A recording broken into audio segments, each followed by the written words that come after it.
je vais partager mon écran pour l'introduction.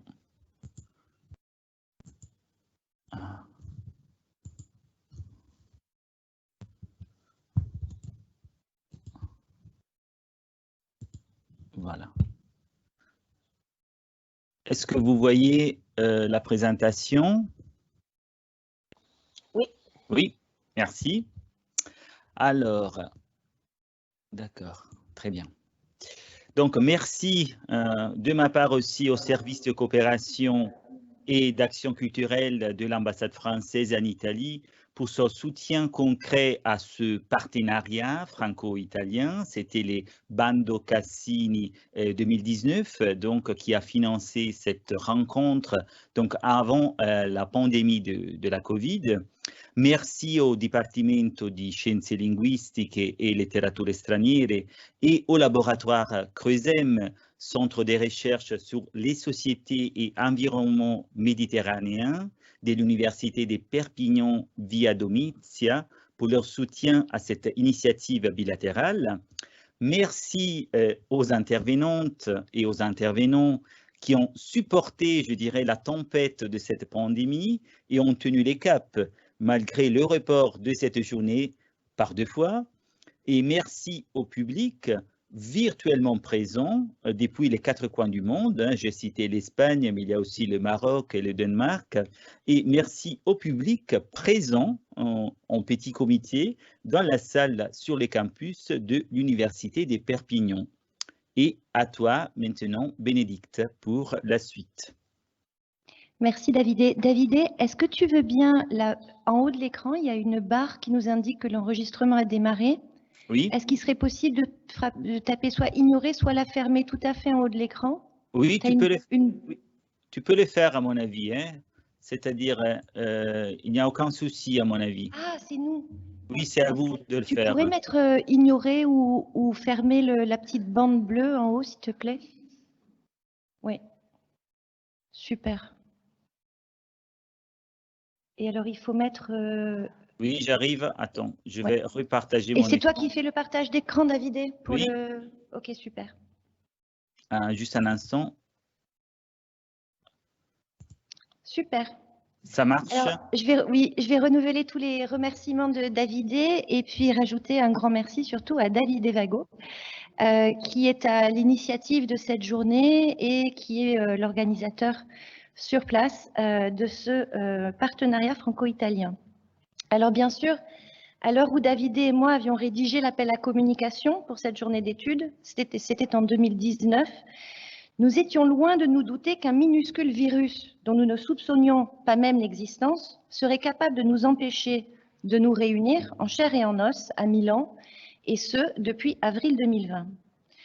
Cependant, influencés notamment par les nouveaux matérialismes et les travaux de Stacy Alaimo sur les phénomènes de transcorporéité qui caractérisent les interactions entre les mondes humains et autres qu'humains, déjà, dans notre appel à communication, nous invitions les chercheurs et les chercheuses à se pencher, entre autres choses, sur la place et le rôle éventuel des bactéries et des virus dans la littérature.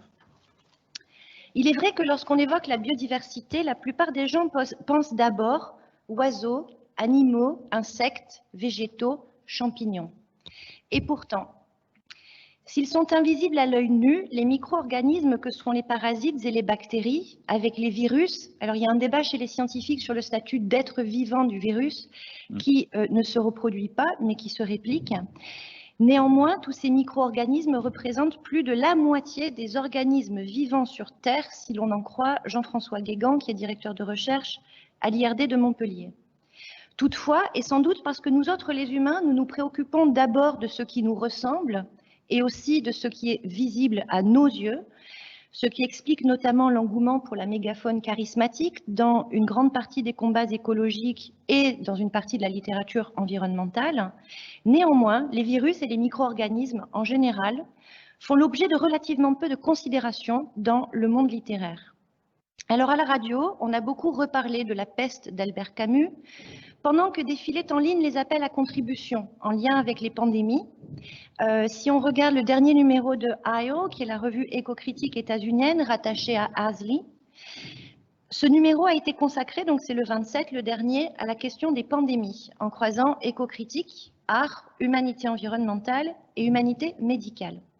Alors le numéro inclut notamment une précieuse bibliographie d'une vingtaine de pages qui est dédiée à un syllabus du coronavirus. Ce syllabus a été compulsé par Sari Altschuler et Elizabeth Maddock Dillon. Depuis plus d'un an, on se rappelle combien les romans peuvent servir de laboratoire de l'imaginaire, qu'en proposant des scénarios du pire, ils ouvrent certaines voies qui peuvent nous permettre de nous préparer au monde de demain. On peut voir par exemple ce livre qu'a écrit Marie-Monique Robin au sujet du rôle joué par le roman de Michael Crichton, notamment The Andromeda Strain, qui avait été publié en 1969 et qui a servi dans l'élaboration de plans de santé publique dans le cadre de ce que les anglophones appellent la preparedness, le fait d'être préparé. Chez nous, à l'UPVD, Giulia Verardi, qui est avec nous dans la salle aujourd'hui, prépare actuellement une thèse de doctorat sous la direction de Jonathan Pollock, thèse qui porte sur les derniers humains dans la littérature environnementale post-apocalyptique, qui met en scène des sociétés qui tentent de survivre, partant à la fois de pandémies et de changements climatiques. Et il se trouve qu'aujourd'hui, les deux sont liés. Si notre attention est souvent accaparée ailleurs, il n'empêche que les mises à l'arrêt du monde humain que nous connaissons depuis plus d'un an, dans tel ou tel secteur, et de façon chronique à travers le monde, sont causées par une énième zoonose, ce terme qui désigne des maladies infectieuses émergentes qui dépendent de la transmission de pathogènes microscopiques entre des animaux et les hôtes humains que nous sommes. C'est le cas du sida, c'est le cas du paludisme, de la malaria, de la maladie de Lyme, de Ebola, de la grippe aviaire H1N1, du Zika, du Nipah, du chikungunya, et j'en passe. Je vous renvoie à ce sujet, à ce livre vraiment très important aujourd'hui de Marie-Monique Robin, qui est journaliste et réalisatrice de formation, qui est paru cette année, avec la collaboration de Serge Morand, écologue et parasitologue français. La fabrique des pandémies, préserver la biodiversité, un impératif pour la santé publique. Cette enquête démontre combien, ce qui devrait nous préoccuper bien davantage encore que la campagne de vaccination en cours contre la Covid-19, ou les mesures immédiates liées à la gestion de la crise sanitaire, économique et sociale engendrée par cette pandémie, ce sont bien d'abord les causes de cette émergence et les risques accrus, si l'on en croit les scientifiques, que nous entrions désormais dans une ère de pandémie et de confinement chronique si nous ne faisons rien pour endiguer l'empiètement croissant sur le monde sauvage qui favorise l'émergence des zoonoses. Car tous les épidémiologistes et les écologues qui travaillent sur la question aujourd'hui le savent depuis déjà une vingtaine d'années et ils ne cessent de tirer la sonnette d'alarme.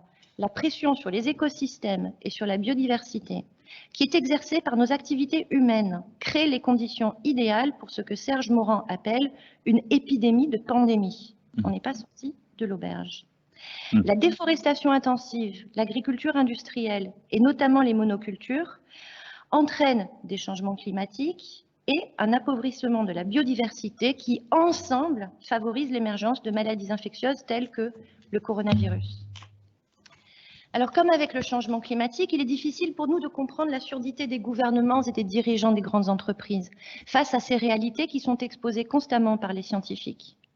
Comme le note Marie-Monique Robin et nombre d'épidémiologistes avec lesquels elle a travaillé pour ce livre, on sait bien que des centaines de milliers de personnes, dont de très nombreux enfants, meurent chaque année de maladies infectieuses, Ebola, chikungunya, le paludisme. La liste serait trop longue.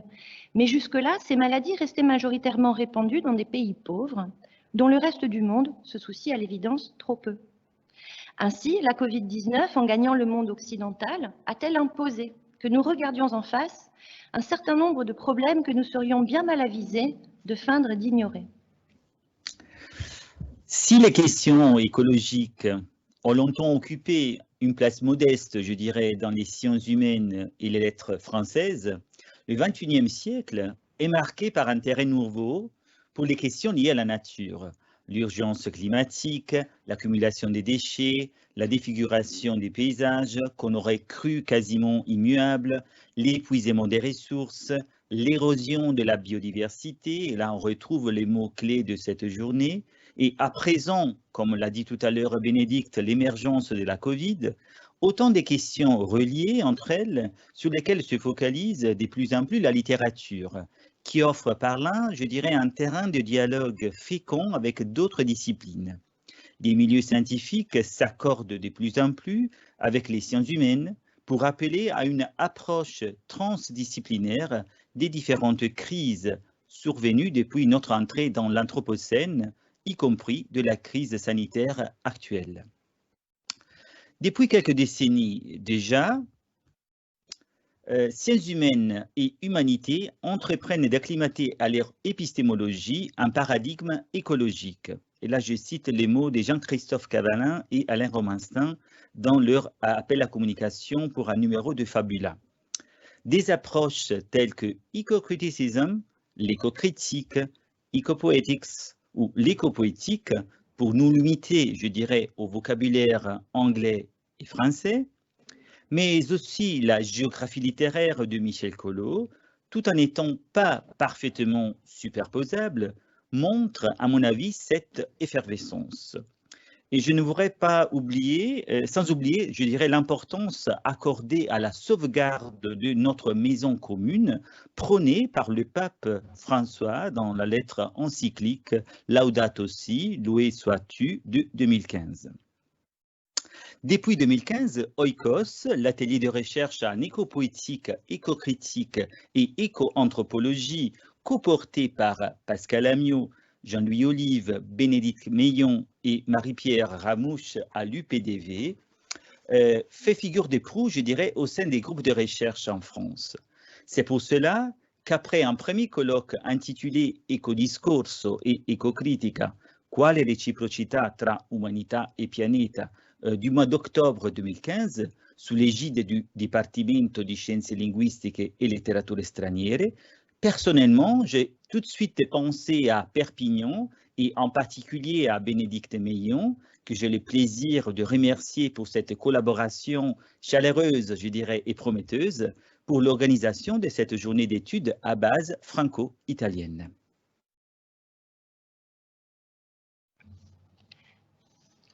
Alors, face à l'époque inédite que nous vivons, Gerardo Suzanne, qui est spécialiste mexicain de médecine vétérinaire et d'écologie, défend l'idée que, je le cite, « Si nous voulons éviter la prochaine pandémie, il faut faire travailler ensemble les virologues, les parasitologues, épidémiologistes, médecins, vétérinaires, agronomes, géographes, mathématiciens, sociologues, économistes, anthropologues et écologues. » Fin de citation. Dans cette liste de chercheurs et de chercheuses, nulle mention de ce que les spécialistes d'éco-critique et d'éco-poétique, qui travaillent pourtant depuis bien longtemps à faire sortir nos savoirs de cette culture en silo qui caractérise la culture occidentale, pourraient bien apporter à l'état de nos connaissances et c'est pourtant là un enjeu pour le moins crucial, à la diffusion des savoirs.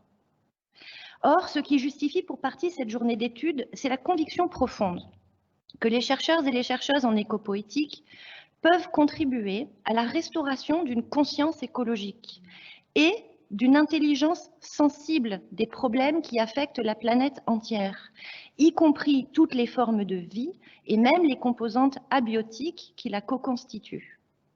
En outre, cela fait longtemps que Scott Slovic, aux États-Unis, et pour ne citer que lui, insiste.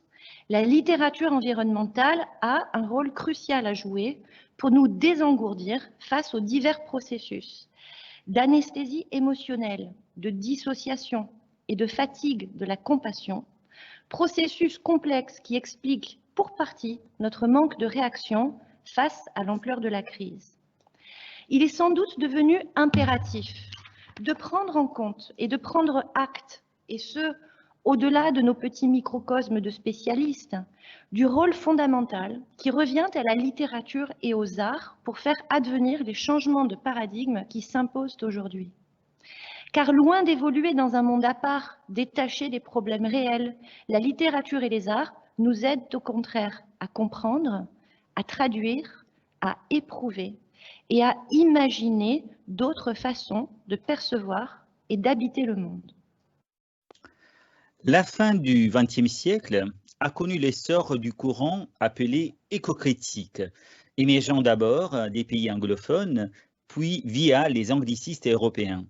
Ce courant est consacré à l'étude des liens entre littérature et environnement ou entre littérature et écologie.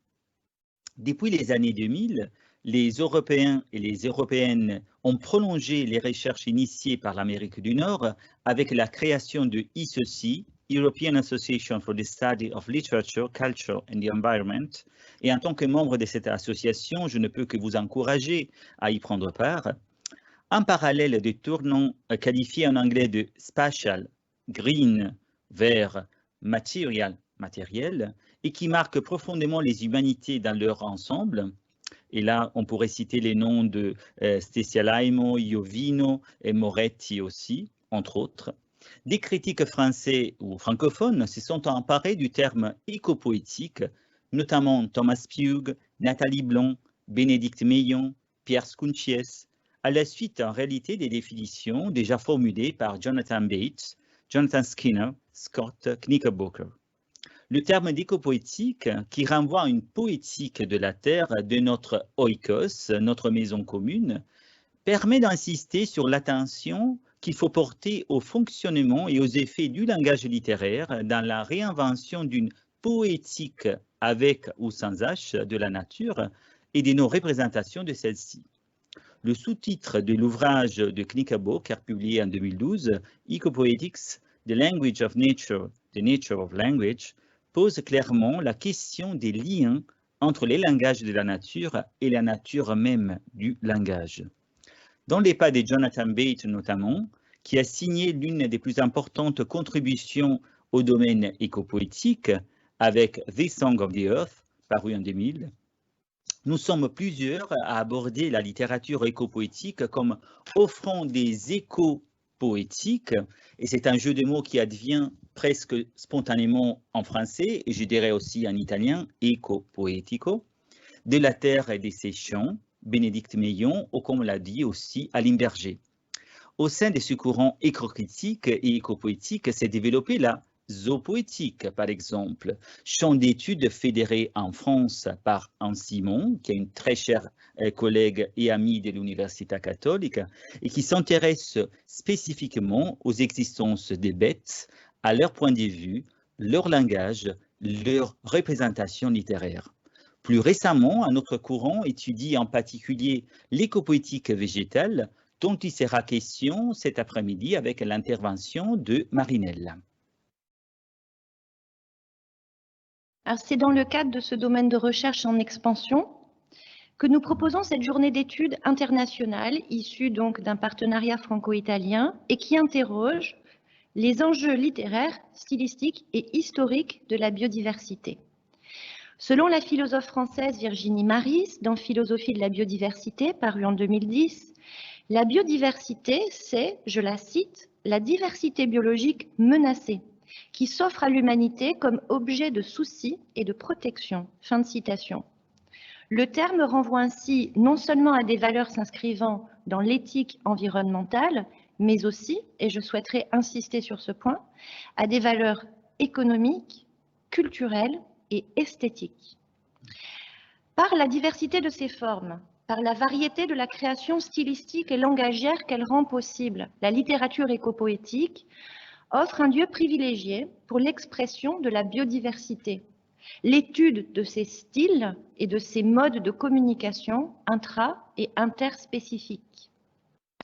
Cette journée d'études vise donc à questionner les relations entre la diversité des formes en littérature et la diversité biologique du vivant, dans les lettres contemporaines, aussi bien que chez des auteurs et des autrices plus anciens. Notre problématique touche à la façon dont l'écopoétique, que j'écrirai ici avec le H, avec son attention fine portée au langage de la nature et à la nature même du langage, nous invite à repenser, à l'aune d'une intelligence du sensible, les multiples enchevêtrements entre humains et non humains qui composent notre oikos multispécifique. Alors que le terme biodiversité est devenu, je dirais, de plus en plus populaire, notamment dans la presse et les médias, depuis le sommet de Rio de Janeiro en 1992, son appréciation dans le domaine scientifique est loin de faire l'unanimité. Selon Alain Pavé, qui est un spécialiste des sciences de l'environnement, qui a retracé l'histoire du concept, c'est par le biais de l'expression diversité biologique et bien avant de variabilité biologique que les scientifiques ont toujours désigné la diversité des espèces qui constituent les vivants. En 1988, le livre de Wilson, intitulé Biodiversity, avait déjà assuré le succès du mot. En traitant de la biodiversité, Wilson insiste non seulement sur les enjeux écologiques, mais aussi économiques et sociaux de la notion. L'érosion de la biodiversité commence alors à devenir une expression de plus en plus répandue. Et biodiversité étant donc une notion liée à la crise environnementale que l'on commence à apercevoir. Selon les conclusions du document intitulé Biodiversité, paroles d'acteurs de la Fondation pour la recherche de la biodiversité, Fondation française, document qui date de 2011, le succès d'un terme d'origine anglo-saxonne relève en vérité d'une prise de conscience d'un problème, à savoir la conciliation apparemment impossible entre les modes de vie et le développement des sociétés industrielles, la sauvegarde d'écosystèmes en bonne santé. Biodiversité n'est pas synonyme de nature et plutôt que de désigner une chose concrète, le terme représente plutôt un objet linguistique forgé à dessein, une représentation abstraite d'un phénomène complexe, d'où les diatribes concernant son statut, aussi bien qu'une catégorie juridique, pensons par exemple aux droits concernant la protection de la biodiversité, ce qui démontre les enjeux sociopolitiques rattachés à cette notion. Pour mieux saisir cette notion flottante, il faut faire appel alors à ces enjeux culturels, éthiques, voire spirituels. Selon Pavé, la biodiversité ne s'apparenterait pas à un patrimoine, à savoir quelque chose de fixe, puisque celle-ci est intrinsèquement variable, changeante, soumise à l'évolution et aux variantes du hasard. La complexité des phénomènes et organismes auxquels nous avons affaire nécessite des narrations également complexes. Et là, je cite des mots de Fargione. Au cours de cette journée, nous souhaitons donc prolonger le débat autour de cette notion en faisant appel à la littérature, et ceci, comme vous l'avez compris, au-delà de toute chapelle académique, afin d'étudier comment celle-ci permet d'interroger, de rénover nos récits sur la biodiversité et sur la place des humains dont l'existence et les activités sont enchevêtrées dans celle-ci. La littérature environnementale permet de représenter les alliances multispécifiques tissées au sein d'un même milieu, de réimaginer ainsi d'autres agencements du vivant que ceux nous ayant conduits à l'Anthropocène. Ainsi raconte-t-elle tantôt l'épanouissement, tantôt l'amenuisement de cette biodiversité à laquelle l'espèce humaine ne saurait s'arracher. Alors, il s'agit notamment d'analyser par quels moyens la littérature peut éventuellement aider à déchiffrer les modes d'expression de formes de vie autres qu'humaines, ainsi que leurs interactions avec leur milieu et avec les autres formes de vie qui sont toutes engagées dans un co-devenir partagé. On cherchera à éclairer la formation des éco-poètes de la biodiversité pour mettre à jour ce qui, dans leur poétique, relève peut-être de l'intuition et du sensible, du symbolique et du mythopéique de la réécriture des mythes, et ce qui relève peut-être à la fois d'une interprétation scientifique du monde, la zoologie, l'éthologie, l'écologie, la parasitologie, la médecine, etc. Ou encore ce qui relève peut-être de savoirs écologiques que l'on dit aujourd'hui traditionnels. On pourra se demander si et comment la littérature peut, comme je le défends dans mes propres travaux, offrir un terreau particulièrement fertile aux éco-poètes qui, en passeurs et en passeuses de monde, en traducteurs et en traductrices de langage humain et autres qu'humain, co-composent avec les multiples agents de la biodiversité, des échos poétiques en deux mots, du vivant, écrivant ensemble la partition d'une sympoiesis, je reprends ici le terme proposé par Donna Haraway dans son dernier ouvrage, Staying with the Trouble, donc qui composent ensemble la partition d'une sympoiesis polysensorielle et polyphonique à plusieurs voix et qui permettrait en fin de compte de réenchanter notre perception du monde.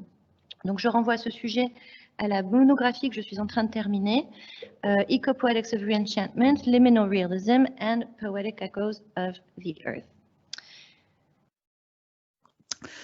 Nous invitons ainsi à repenser la biodiversité par le biais de la littérature en réfléchissant notamment au point suivant, la diversité des genres, des modes et courants littéraires au service de la diversité du vivant.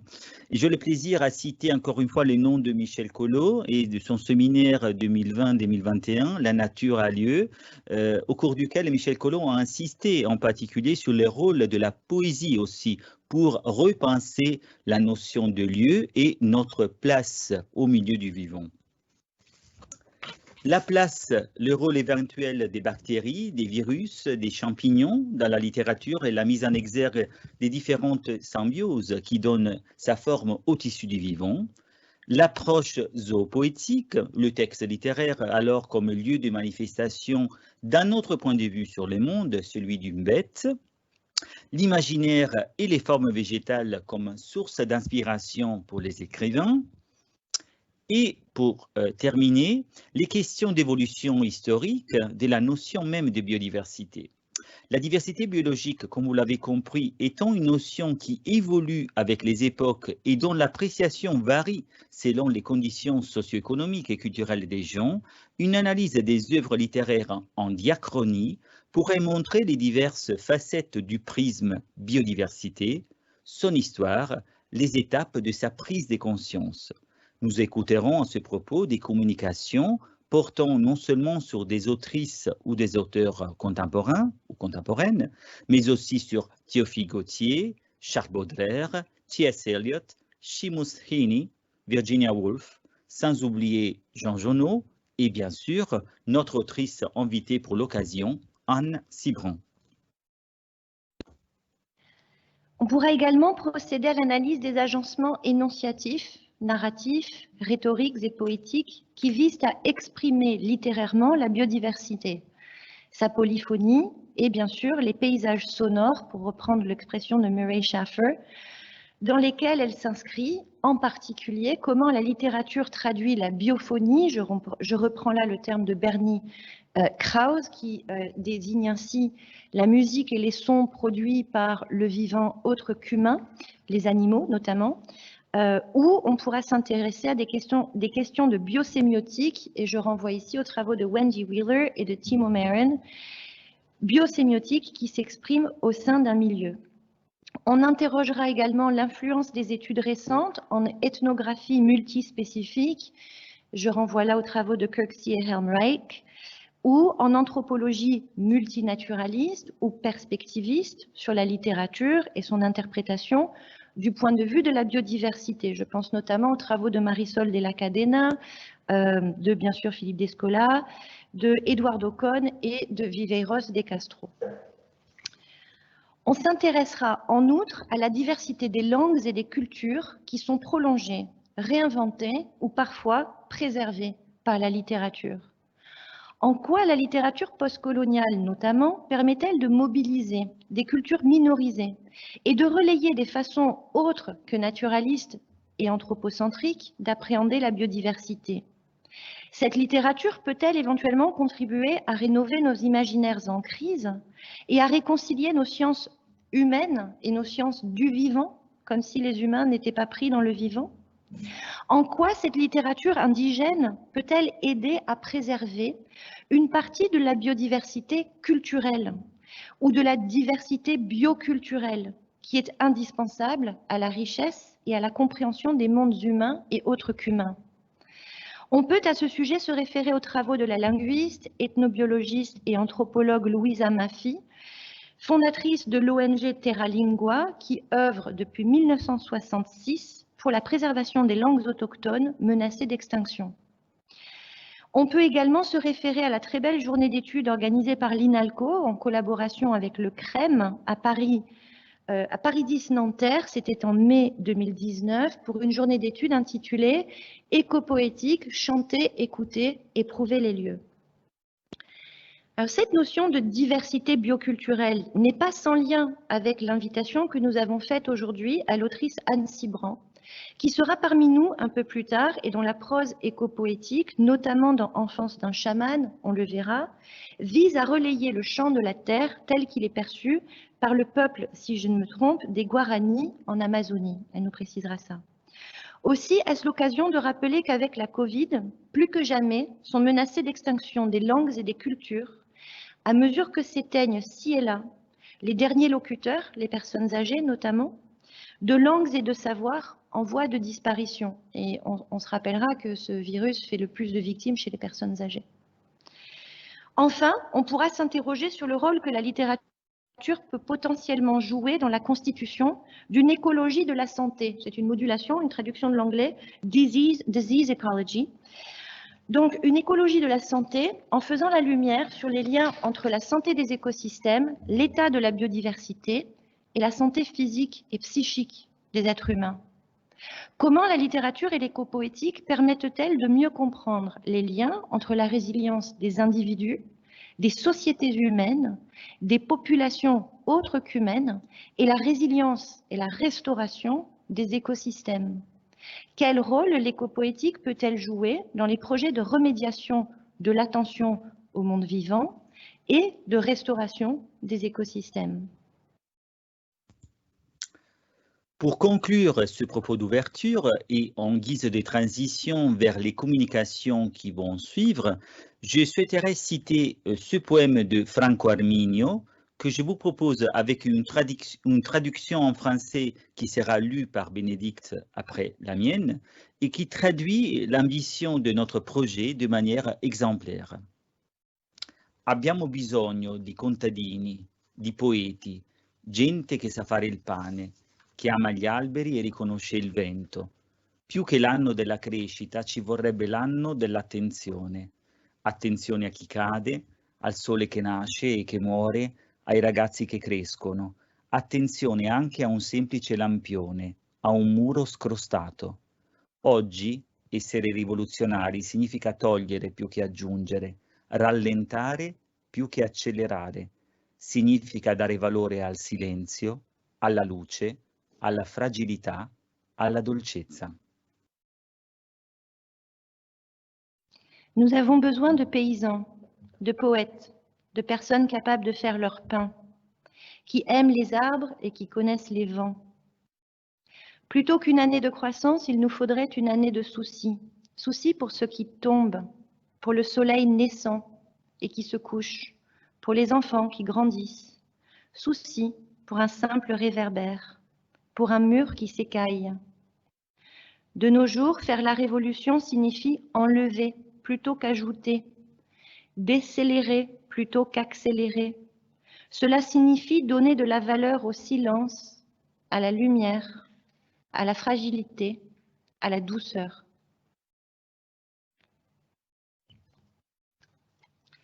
Alors pour ma part, et en lien avec l'intervention d'Anne Cibrand cet après-midi, je souhaiterais citer Bruce Chatwin au sujet de la vision du monde des aborigènes d'Australie. Je citerai simplement en français, c'est moi qui propose cette traduction. Une terre qui n'est pas chantée est une terre morte. Car quand les chants tombent dans l'oubli, c'est la terre elle-même qui se meurt. Permettre qu'advienne un tel scénario constitue le pire des crimes imaginables. Je vous souhaite une bonne écoute et je vous remercie de votre attention. Buon ascolto e grazie dell'attenzione.